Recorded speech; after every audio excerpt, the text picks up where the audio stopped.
Rosa is 75. When her blood pressure suddenly spikes and the room starts spinning, the medical crisis is immediate. For her daughter, Elena, that crisis is instantly coupled with the burden of translation. Rosa is one of roughly 25 to 26 million people in the U.S. who navigate the world with limited English proficiency, defined as speaking English less than very well. This demographic gap is most concentrated among seniors. Currently, more than 1 in 5 older adults speak a language other than English at home or report limited English proficiency. Elena has to leave work early today just to reach a provider.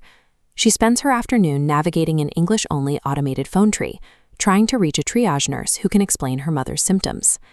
Families in these households often operate under significant economic pressure, managing lower average incomes and less stable insurance coverage than English-proficient families. Reaching medical care requires navigating a complex, high-stakes language test before the clinical work even begins. Inside the exam room, the pace is rapid. The doctor speaks English directly to Elena, unintentionally cutting Rosa out of the conversation about her own body. Elena is forced to translate complex medical jargon regarding new dosages and mobility restrictions on the fly without any formal training in medical interpretation. Under Section 1557 of the Affordable Care Act, entities receiving federal funds are legally required to provide meaningful language access, including professional interpreters, at no cost to the patient. Despite these rules, Elena feels the weight of the liability. She knows that getting a single word wrong, a frequency, a dose, or a test result, could lead to a clinical error. Because healthcare systems chronically underinvest in professional bilingual staff, the responsibility for clear communication is shifted onto family members.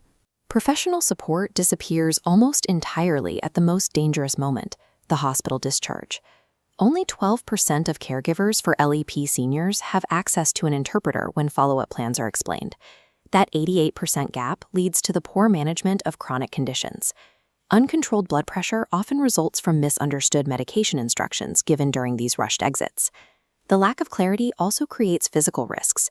Misunderstood mobility restrictions frequently lead to severe falls and injuries once the patient is back home. These individual failures drive broad metrics.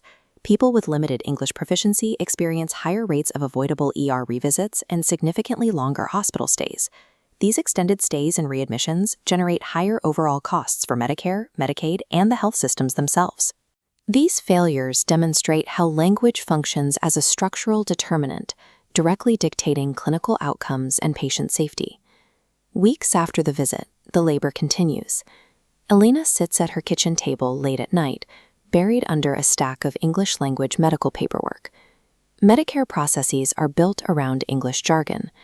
Elena must guess whether these notices are routine updates or immediate financial threats. Maintaining coverage through Medicaid and CHIP is particularly difficult.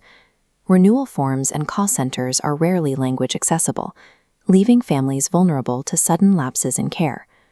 When a coverage lapse occurs, the system often blames the patient for noncompliance, even when the actual barrier was a design built for a language they don't speak.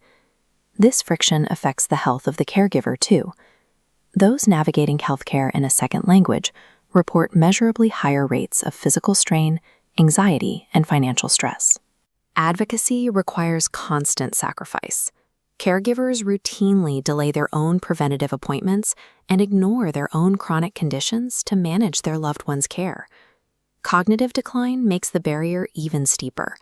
As older adults develop dementia, they often lose their second language skills entirely, making the caregiver their only communication bridge to the outside world. The healthcare system measures the patient's readmission rates, but it leaves the caregiver's burnout and soaring blood pressure entirely unrecorded. The daily struggle of the LEP family represents the predictable output of a system requiring families to perform medical labor in a language they do not control.